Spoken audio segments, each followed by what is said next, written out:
Et si les organismes qui gèrent la monnaie devenaient des services publics? Pas des services publics gérés par l'État, mais des services de la société civile créés et gérés par les civiliens. De quoi s'agit-il?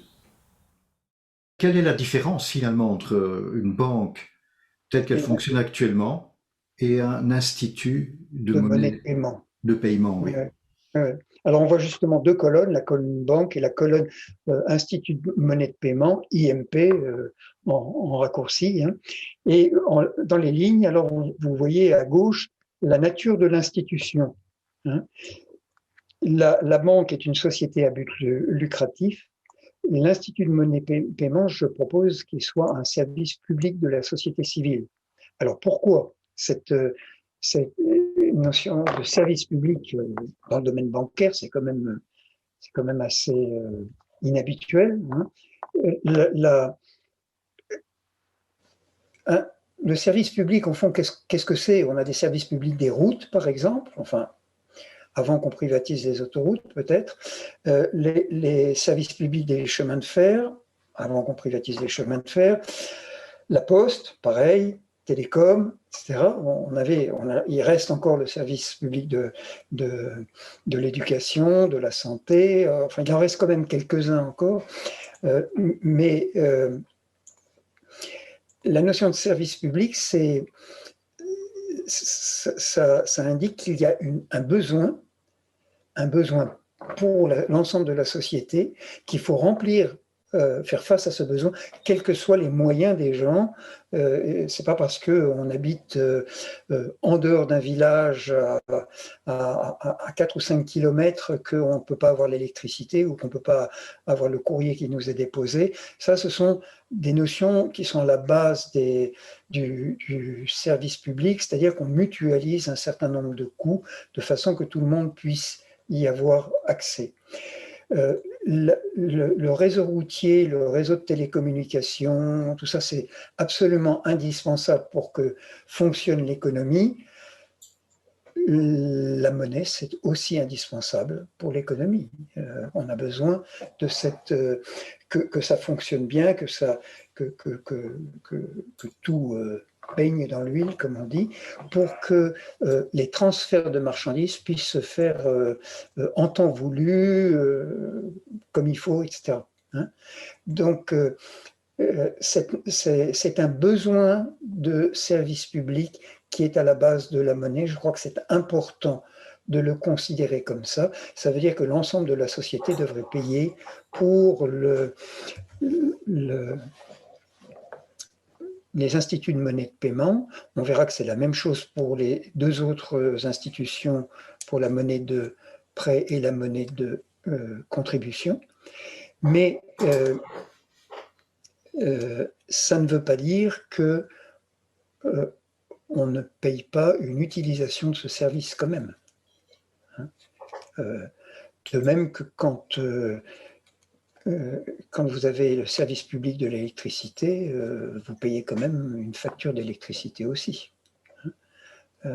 Voilà, c'est important de bien distinguer les choses. Quand on veut parler des 7 facteurs qui contribuent à la formation du bénéfice, on avait parlé des services publics à caractère commerciaux, hein, c'est-à-dire qu'ils font une prestation de services par différence aux services publics tels que l'armée ou la police. Voilà, donc ça, cette notion me semble essentielle et ça précise la nature de l'institution, l'Institut de monnaie de paiement étant un service public de la société civile. Alors les comptes des déposants dans la banque, ils sont inclus dans le bilan. Dans l'Institut de monnaie de paiement, ils sont traités hors bilan. Ça, c'est fondamental pour ce nouveau type d'institut. L'utilisation des dépôts, c'est-à-dire de les orienter vers la spéculation, oui pour la banque, non pour l'Institut de monnaie de paiement. Et dépôt en cas de faillite, hein, qu'est-ce qui arrive au dépôt? Eh bien, pour la banque, on a le bail-in, ça veut dire que l'on perd ses dépôts, hein. Alors, bien sûr, avec la réserve des concurrences de 100 000, mais on a vu qu'il ne fallait pas avoir trop confiance là-dedans, hein. Dans le cas de l'Institut de monnaie de paiement, s'il fait faillite, eh ben, les fonds sont transférés vers un autre IMP, tout simplement par Internet. Ce sont des fichiers à transmettre à un autre institut de monnaie de paiement. Un service public de la monnaie, de même qu'on avait les instituts de paiement qui étaient un service public parce qu'on a besoin que les paiements puissent se faire facilement et rapidement. De même, on a le besoin du prêt comme un besoin de l'économie. Et donc, il s'agit là d'un service public au même titre que les routes, l'infrastructure pour les communications, la poste, etc. Donc cette notion de service public introduit comme ça dans la monnaie peut résoudre aussi un certain nombre de questions qui seraient soulevées par le fait que l'intérêt, parce que les banques, par exemple, se rémunèrent en grande partie sur les prêts qu'ils font à leurs clients, hein, entreprises et particuliers. Donc, comment les instituts de financement seront-ils financés eux-mêmes? Eh bien, il faudra bien sûr que ce soit de l'argent public, une façon d'assainir cette question, cette partie-là de la monnaie d'une façon considérable. Et quand je dis service public, alors je voudrais juste préciser une chose, c'est que ça ne veut pas dire un service régi par un État exécutif central. On est bien d'accord, nous avons posé lors de nos premières séances le fait que l'État devrait se transformer considérablement, devenir un État civilien, un État de la société civile. Et il s'agit donc de créer un service public du prêt géré par la société civile. Les instituts de financement seraient gérés par la société civile. Si on a le temps, on en dira quelques mots là-dessus. Merci de l'avoir précisé, hein, parce que quand on dit service public, eh bien, beaucoup peuvent faire par automatisme le lien avec l'État central, etc., alors que ce n'est pas ça qui est entendu. D'ailleurs, nous avions bien précisé que certains services publics sont rendus par des sociétés privées, en fait, mais avec un cahier des charges de service public, précisément. Tout à fait, oui. Et là, dans ce cas, ce serait des institutions qui seraient sans but lucratif, hein, donc qui seraient d'intérêt public. Et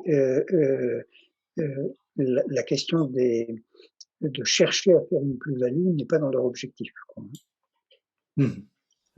Si nous concevons les organismes de gestion monétaire en tant que service public de la société civile, alors nous pouvons sereinement envisager un tout autre mode de financement de leur fonctionnement que celui basé sur des intérêts bancaires. Il s'agit précisément de la mesure anti-crash bancaire numéro 5 que nous vous présentons dans la prochaine capsule vidéo. Attention, une fois de plus, nous sortons totalement des modes de pensée anciens. Il s'agit de s'en libérer pour dépolluer l'économie.